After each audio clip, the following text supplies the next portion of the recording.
अरशद शरीफ कत्ल असखुद notice case की समाअत आज सुप्रीम कोर्ट में होगी। चीफ जस्टिस उमरता बंदियाल की सरबराही में 5 रुकनी बेंच समाअत करेगा। गुज़िश्ता समाअत पर JIT से पेशरफ रिपोर्ट तलब की गई थी।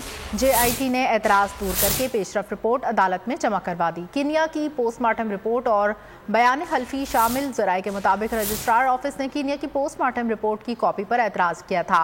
स्पेशल JIT 15 जनवरी को कीनिया जाएगी। तमाम इंतज़ामात मुकम्मल, फंड्स जारी कर दिए। और अगर आपको हमारी ये वीडियो पसंद आई है तो लाइक पर क्लिक कीजिए।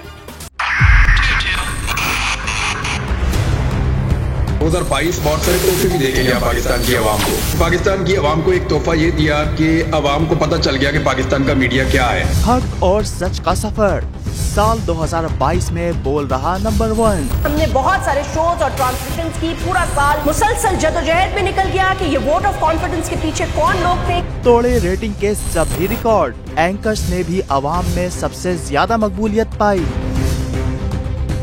और सोशल मीडिया पर भी बोल रहा सब पर भारी। सब्सक्राइब करें और बेल दबाएं ताकि कोई खबर रह न जाए।